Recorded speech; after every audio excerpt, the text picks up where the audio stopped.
नमस्कार, जनप्रभा सुपरफास्ट में आपका स्वागत है। मैं हूं हेमेंद्र सिंह। नजर डालते हैं आज की सुर्खियों पर।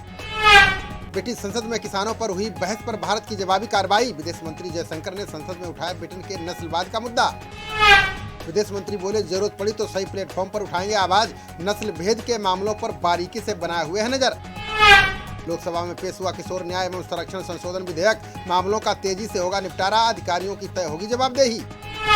राज्यसभा में उठी ओलंपिक खिलाड़ियों को कोरोना टीका लगाने की मांग। सस्मित पात्रा बोले, देश को सम्मान दिलाने वालों की होनी चाहिए सुरक्षा। इस्लामिक स्टेट के दहशतगर्दों के खिलाफ एनआईए की बड़ी कार्रवाई। कोच्चि, बेंगलुरु और दिल्ली में 10 जगहों पर एक साथ की छापेमारी। करोलबाग में 5 घंटे चला दिल्ली पुलिस का तलाशी अभियान। सैन्य बलों ने घेराबंदी कर 55 संदिग्धों को किया गिरफ्तार। पंचायत चुनाव के आरक्षण में यूपी सरकार को लगा बड़ा झटका। हाईकोर्ट ने कहा, साल 2015 को आधार मानकर लागू होगा आरक्षण। झारग्राम में रैली से पूर्व गृह मंत्री के हेलीकॉप्टर में तकनीकी खराबी। अमित शाह ने वर्चुअल तरीके से रैली को किया संबोधित। गृह मंत्री अमित शाह ने रैली में टीएमसी पर जमकर बोला हमला। का बंगाल में पिछले 10 साल से चरम पर है गुंडाराज। यूपी भाजपा कार्य समिति की बैठक का राजनाथ सिंह ने किया शुभारंभ। रक्षा मंत्री ने कहा, बीजेपी में देर हो सकती है, अंधेर नहीं। रक्षा मंत्री बोले, राम मंदिर आंदोलन में बढ़ा बीजेपी के प्रति विश्वास। बीजेपी हिंदुस्तान की अन्य पार्टियों से अलग और सबसे बड़ी पार्टी। ममता बनर्जी ने पुरुलिया में व्हील चेयर से रैली को किया संबोधित। कहा, जब तक सांसें चल रही हैं मैं नहीं डरूंगी, लड़ती रहूंगी। बंगाल विधानसभा चुनाव से पहले टीएमसी को लगा एक और बड़ा झटका। टिकट कटने से नाराज विधायक देवाश्री रॉय ने छोड़ी पार्टी। टीएमसी ने पूर्व केंद्रीय मंत्री यशवंत सिन्हा को बनाया उपाध्यक्ष। साथ ही पार्टी की राष्ट्रीय कार्य समिति में भी दी जगह। विधानसभा चुनाव को लेकर मायावती ने किया बड़ा ऐलान। का तमिलनाडु, केरल, बंगाल और पुडुचेरी में अकेले लड़ेगी बसपा। केरल में मेट्रो मैन श्रीधरन ने शुरू किया चुनाव प्रचार अभियान। कहा, विकास के मुद्दे पर विधानसभा चुनाव लड़ रही है भाजपा। जम्मू कश्मीर के शोपियां में सुरक्षा बलों को मिली बड़ी कामयाबी। मुठभेड़ में जैश के टॉप कमांडर सज्जाद अफगानी को किया ढेर। सुप्रीम कोर्ट ने चुनाव आयोग और केंद्र को जारी किया नोटिस। नोटा पर अधिक मतदान और चुनाव रद्द करने पर मांगा जवाब। स्टैच्यू ऑफ यूनिटी का दीदार करने वालों की संख्या 50 लाख के पार। 2018 में पर्यटकों के लिए खोली गई थी दुनिया की सबसे ऊंची प्रतिमा। द्रमुक प्रमुख स्टालिन ने तमिलनाडु के कोलातुर से दाखिल किया नामांकन। बोले, मौजूदा सरकार के भ्रष्टाचारी शासन का अंत करेगी जनता। मध्य प्रदेश सरकार ने महाराष्ट्र से लगे जिलों के अधिकारियों को दिया निर्देश। कोरोना के बढ़ते मामलों को देखते हुए बरती जाए विशेष सतर्कता। कांग्रेस नेता राहुल गांधी बोले, कोरोना का बड़ा खतरा बरकरार, अब लोगों को नहीं बरतनी चाहिए जरा सी भी लापरवाही। LIC के IPO से किसी की नहीं जाएगी नौकरी। अनुराग ठाकुर बोले, निवेशकों और संस्था दोनों को होगा फायदा।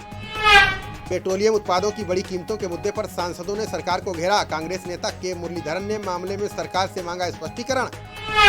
भाजपा प्रदेश अध्यक्ष स्वतंत्र देव सिंह ने अखिलेश पर साधा निशाना। बोले, सपा बसपा के शासन में अंगूठे से लेकर सिर तक था भ्रष्टाचार।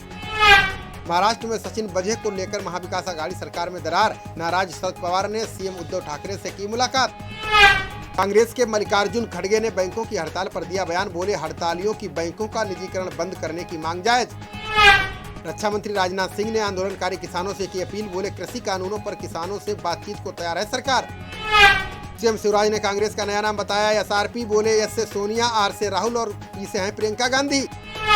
केंद्रीय मंत्री नितिन गडकरी ने नंदीग्राम पर दिया बड़ा बयान। बोले, ममता के चलते चला गया बड़ा ऑटोमोबाइल उद्योग।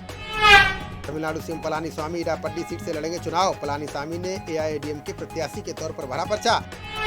मुंबई पुलिस ने गिरफ्तार सचिन बझे को किया निलंबित। अंबानी के घर के बाहर मिले विस्फोटक मामले में हुई कार्रवाई। बीजेपी सांसद ने स्वतंत्रता संग्राम सेनानियों के परिजनों का उठाया मुद्दा। बोले, आजादी दिलाने वालों के संबंधियों को मिले CGHS सुविधा। मंत्री सत्येंद्र जैन ने WHO के आंकड़ों पर दिया बयान। बोले, 5% संक्रमण के बजाय दिल्ली में है 0.6%। केरल सीएम विजयन धर्मधाम सीट से लड़ेंगे विधानसभा चुनाव। CPIM के प्रत्याशी के तौर पर विजयन ने भरा पर्चा। उत्तराखंड के सीएम तीरथ रावत ने 4 धाम यात्रा पर की बैठक। बोले, श्रद्धालु और यात्रा से जुड़ी तैयारियां 30 अप्रैल तक होंगी पूरी। उत्तराखंड सीएम तीरथ ने कोरोना काल में दर्ज केस पर दिया बयान। बोले, 4500 कोरोना केस रद्द करने की कार्रवाई को किया गया पूरा। जनेऊ राजद्रोह मामले में हाईकोर्ट ने पुलिस को दिया निर्देश। कहा, कन्हैया समेत 9 लोगों को आरोप पत्र मुहैया कराए पुलिस। यूपी में असिस्टेंट प्रोफेसर पद के आवेदन के लिए बदले नियम। अब आवेदन के दौरान ही नौकरी करने का देना होगा NOC। राजस्थान में पायलट की बगावत के दौरान की गई थी फोन टैपिंग। सरकार ने कहा, टैपिंग के दौरान नियमों का किया गया था पालन। बिहार में सिपाही बहाली की लिखित परीक्षा में बड़ा खेल। प्रशासन ने परीक्षा के दौरान नकल करते पकड़े 55 आवेदक।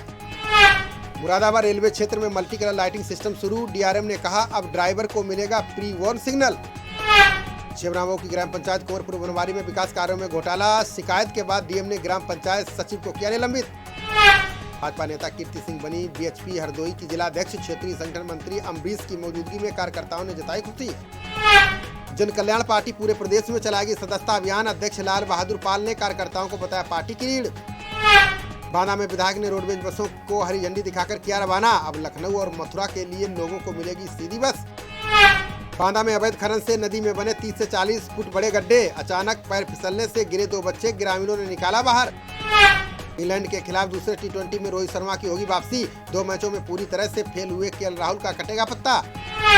आईसीसी ने नरेंद्र मोदी स्टेडियम की पिच को बताया औसत। अंतिम टेस्ट में दी अच्छी रेटिंग, घटिया होने पर लगता बैन।